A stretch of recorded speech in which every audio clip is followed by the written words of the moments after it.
This channel does not promote any violent, harmful, or illegal activities. All content provided by this channel is meant for an educational purpose only.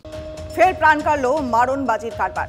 বারুইপুরে Champahati, সেখানে বিস্ফোরণ ঘটল। চম্পাহাটিতে এই বিস্ফোরণে জখম প্রৌঢ়ার মৃত্যু ঘটেছে। এখনো পর্যন্ত হাসপাতালে ভর্তি রয়েছেন দুজন। গতকাল দুপুরে চম্পাহাটির হাড়লে বাজি ব্যবসায়ী পিন্টু মণ্ডলের বাড়িতে ভয়াবহ বিস্ফোরণের ঘটনা ঘটে। UEM Jaipur is a perfect target for prospective students aspiring for good jobs, good education with future-ready skills. মেয়ে এই জায়ের বাড়ি আছে, ও মেয়ে ওইখানে গেছে ঘুরতে। আমাদের ছোট বাচ্চাটাও ছিল ওখানে, ও গল্প করছিল ওখানে।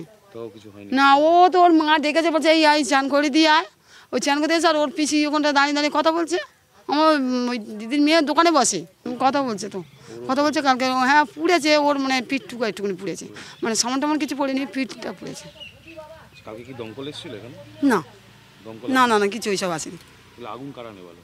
আগুন এখানে সেরকমভাবে কিছু হয়নি, অতটা লোকাল লোকেরা দিয়েছে। কোনো বাজি আমরা দেখতাম না, ওদের সঙ্গে আমাদের একটু কম হয় চলাফেরা, আমরা ওদিকে যাই না, আমরা এদিকে থাকি। আমার ঘর বাড়ি, এই আমার ছেলে জমি জায়গার কাজ করে, আমার ছেলে ওসব করে না। পিন্টু কি বাজি তৈরি করতো? দেখতাম ওই মালটাল মেলে দিত, চকলেট দু একটা, এখানে চরকা তাও দেখতাম না, ওই বাজি ওই চকলেট ছোট ছোট গুলি এই তাই নিয়ে দেখি না, এখানে রাস্তায় মেলে দেয় দেখতাম। আমরা কথা খুব একটা ওদের সঙ্গে বলতাম না। যে সরকার তো সবে তো আমাদের দিকে দেখেছে, তাকিয়েছে, তা আমাদের এই আস্তে আস্তে হবে, তার মধ্যে একটা দুর্ঘটনা ঘটে গেছে। আপনাদের কি সবারই লাইসেন্স আছে এখানে? হ্যাঁ, কিছু কিছু মানুষের লাইসেন্স আছে। আর এখানে কি 12 মাস? হ্যাঁ, 12 মাসই বাজি তৈরি হয় আমাদের এখানেই, বাজি 12 মাসই হয়। এটা বাইরে সাপ্লাই হয়? বাইরে চলে যায়। আর চকলেট বোম তৈরি হতো কি? চকলেটটা অল্প হতো, বেশি ওই আতশবাজি, মানে ওই ফাউন্টেন হতো, সিলভারটি হতো, মানে চরকা হতো। বারুইপুরে চম্পাহাটিতে বিস্ফোরণে জখম প্রৌঢ়ার মৃত্যু ঘটল। হাসপাতালে এখনো দুজন ভর্তি রয়েছেন। আমাদের সহকর্মী সৌভিক সরাসরি রয়েছেন ঘটনাস্থল থেকে। সৌভিক, এই যে বাজি তৈরি হতো, সেখানে কি পুলিশের নজরদারি ছিল না? পুলিশ প্রশাসনের কি বক্তব্য? পাশাপাশি আমি জানতে চাইবো যে ম্যানুফ্যাকচারিং লাইসেন্স এগুলো কি ছিল? দেখো, ম্যানুফ্যাকচারিং লাইসেন্স কিন্তু ছিল না, যেটা আমরা সূত্র মারফত জানা যাচ্ছে। এই যে পিন্টু সর্দার, মূলত যার বাড়িতে এই গতকালকে বিস্ফোরণটা ঘটে, সেই বাড়ির সামনেই আমরা মূলত রয়েছি। আমি অভিজিৎকে বলবো, ক্যামেরা পার্সন, যে জায়গাটা এখন দেখানো হচ্ছে, এই জায়গাটাতেই কিন্তু বাজি মজুদ ছিল। এবং যেহেতু সামনে বড়দিন ছিল, বড়দিন গেছে এবং 1 জানুয়ারি রয়েছে, তার জন্য কিন্তু বাজির একটা অর্ডার পেয়েছিল। এবং পাশাপাশি যেটা স্থানীয় সূত্র থেকে জানা যাচ্ছে যে গত বছর বাজি সেই অর্থে বিক্রি না থাকার জন্য কিন্তু এখানে বাজি মজুদ করা ছিল। এবং ঠিক উল্টো দিকে এখন যে জায়গাটা দেখানো হচ্ছে, ওই জায়গাটায় ছিল কিন্তু রান্নাঘর। স্থানীয় মানুষজনের বক্তব্য, ওখানে রান্না হচ্ছিল এবং সেই সিলিন্ডার কিন্তু রান্নার সিলিন্ডার ওখানে ব্লাস্ট হয় এবং তারপরেই কিন্তু সেই আগুনের ফুলকি এসে পড়ে এইখানে, অর্থাৎ যেখানে বাজি মজুদ ছিল। তারপরে কিন্তু এখানেই সে সময় বিস্ফোরণ হয় এবং অর্পিতা সর্দার সহ যে 3 জন অর্থাৎ আহত হয়েছে, তারা কিন্তু এই বাজি তৈরির কাজ করছিল। এবং সেই সময় কিন্তু যখন এই বিস্ফোরণ ঘটে, তারা পুরোপুরিভাবে অগ্নিদগ্ধ হয়। ইতিমধ্যেই কিন্তু একজনের মৃত্যু হয়েছে এবং স্থানীয় মানুষজনের বক্তব্য, গতকালকে কিন্তু দমকল এখানে ঢোকেনি।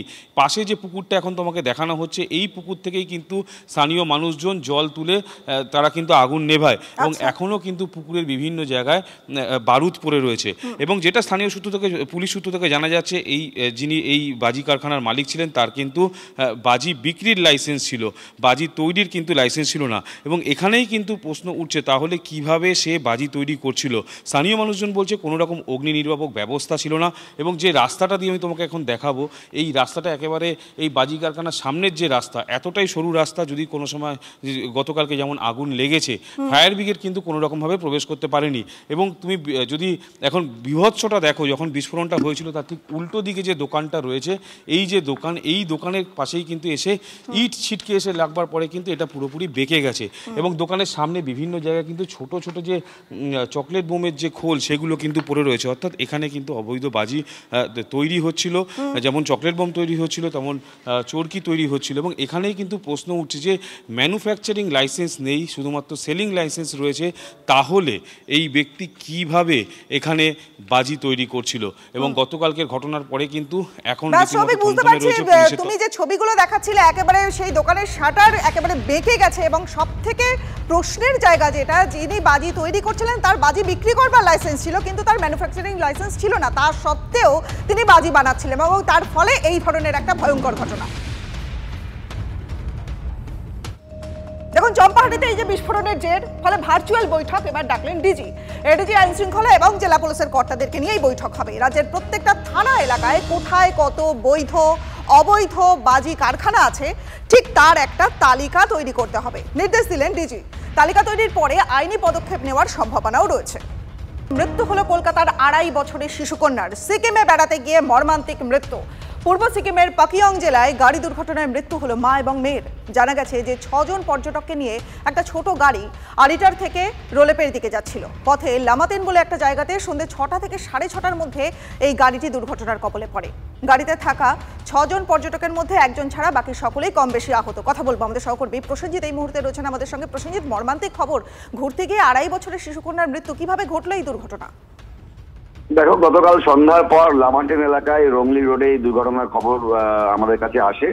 বাংলার অন্তত 2 পর্যটক, যার মধ্যে একটি বাচ্চা মাত্র 2.5 বছর বয়স, মা এবং সেই শিশুকন্যা, তাদের দুজনের মৃত্যু হয়েছে, বাকিরাও কম বেশি আহত। গাড়িটি কোনোভাবে খাদে পড়ে যায়, মনে করা হচ্ছে যে নিয়ন্ত্রণ হারায়, এবং ওই সময় এলাকায় প্রবল কুয়াশাও ছিল।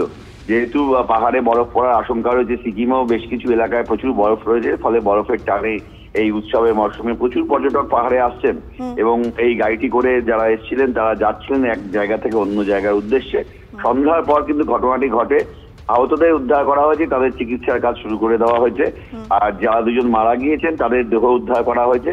আজকে সকালে ময়নাতদন্ত হবে, তারপর কলকাতায় তাদের দেহ পাঠানোর ব্যবস্থা করা হবে। বুঝতে পারছি প্রসেনজিৎ, অনেক ধন্যবাদ তোমায়।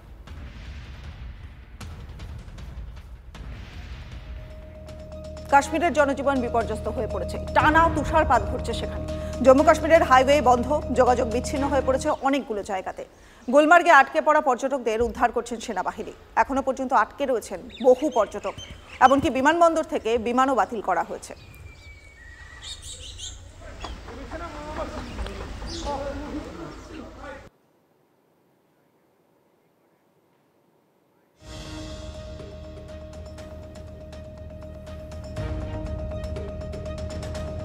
এবার একটু নজর রাখবো আবহাওয়ার খবরে। বর্ষবরণের উৎসবে শীত ফেরবার আশা রয়েছে। হালকা হলেও শীত ফিরতে চলেছে বাংলাতে। পশ্চিমাঞ্চলের পারদ 10 ডিগ্রির আশেপাশে নামবে। কলকাতার পারদ নামতে পারে 14 থেকে 15 ডিগ্রিতে। আজ কলকাতার তাপমাত্রা 16.6 ডিগ্রি সেলসিয়াস। ঝঞ্ঝা সরে যাচ্ছে, ফলে মঙ্গলবার থেকে ঠান্ডা ফেরার আশা রয়েছে।